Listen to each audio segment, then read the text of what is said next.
وہ کہتے ہیں نا اپنے ہی گراتے ہیں نشیمن پہ بجلیاں. یہ جو فیسیلیٹیٹر کون ہے؟ فیسیلیٹیٹر ہم ہیں. یہ جو کے پی کے اندر آج لا اینڈ آرڈر کی صورتحال ہے، دہشت گردی ہے، کس نے لا کے بسائے تھے؟ وہ 40,000 دہشت گرد جس کو خود بانی پی ٹی آئی مانتا ہے، اب ویڈیوز نکالے سوشل میڈیا پہ موجود ہیں، 40,000 لوگوں کو ہتھیاروں کے ساتھ، ویپنز کے ساتھ پاکستان میں لایا گیا. آج وہ وبال جان بنے ہوئے ہیں. آج وہ ہماری فورسز پہ حملہ کرتے ہیں اور کیا کہتے ہیں وہاں کے لوکل کے ساتھ، جو وہاں کی حکومت ہے کہتی ہے آپ نے ان دہشت گردوں کو کچھ نہیں کہنا، دہشت گرد آپ کو کچھ نہیں کہیں گے، یہ حملہ کریں گے فوج پہ، ایف سی پہ، پولیس پہ. تو میرے بھائیوں، کیا ایسے لوگوں کو آپ پاکستانی کہہ سکتے ہیں؟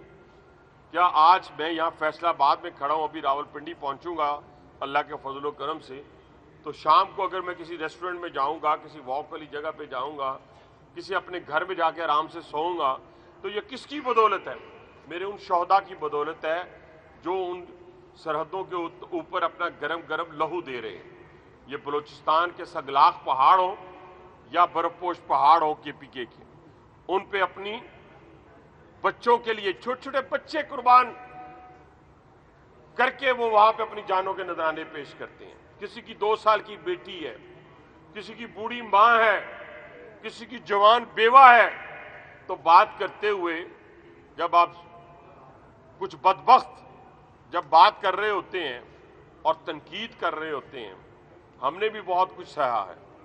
ہم نے نہیں سہا، میرے قائد نے جلا وطنی نہیں سہی، عمر قید میرے قائد کو نہیں ہوئی. میں آپ کے سامنے کھڑا ہوں، ہمیں عمر قید نہیں ہوئی. ہم نے تو رات کی تاریکی میں بھی، ہم نے تو رات کے اس 6x6 کے سیل میں بھی خدا کی قسم کبھی پاکستان کا برا نہیں سوچا تھا، کبھی نہیں سوچا تھا، کبھی اپنے شہید کو برا بلا نہیں کہا.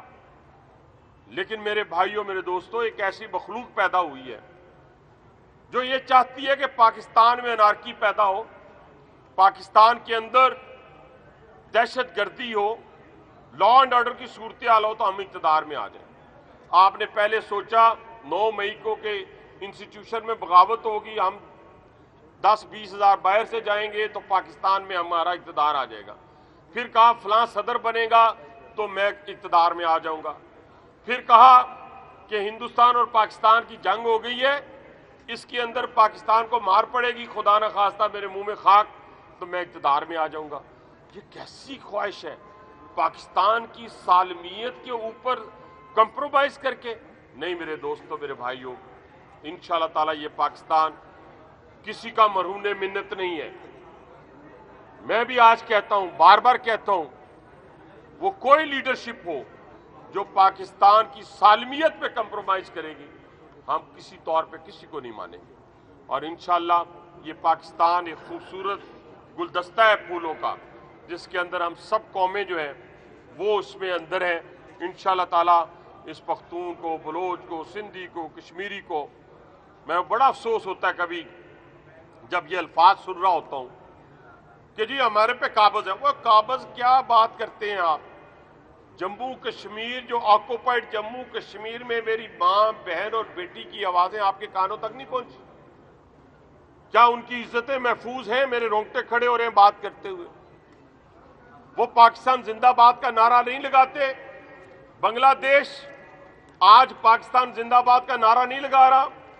آذربائیجان آج پاکستان زندہ باد کا نعرہ نہیں لگا رہا؟ تو جو ہم پاکستان کے اندر موجود ہیں، اسی کا کھاتے ہیں، اسی کا پیتے ہیں، اسی سے بڑے بھرے ہیں، پھلے پھولے ہیں، تو اسی کے خلاف بات کرتے ہوئے آپ کی زبان جلتی نہیں ہے؟ انشاءاللہ تعالیٰ جو پاکستان کے خلاف بات کرے گا اس کی زبان گدی سے کھینچیں گے، نہیں کرنے دیں گے. اپنی ذات پہ گالیاں نکالیں، ہمیں، ہماری لیڈرشپ کو برا بلا کہیں، مجھے کہیں، ہم اس کو فیس کریں گے، اس کا مقابلہ شائستگی سے کریں گے، شائستگی سے جواب دیں گے. لیکن اگر آپ کی یہ خواہش ہوگی، اور دشمن کے بعد ہم ایک میسیج ہے آخر میں دینا چاہتا ہوں کہ انشاءاللہ تعالی پاکستان پہلے سے زیادہ بھرپور جواب دے گا آپ کو، پہلے سے زیادہ بھرپور جواب دے گا. اب تو دنیا مان رہی ہے. پوری قوم جو ہے وہ دہشت گردی کے خلاف جنگ لڑ رہی ہے، ہماری آرم فورسز جو لڑ رہی ہیں اور ہمارے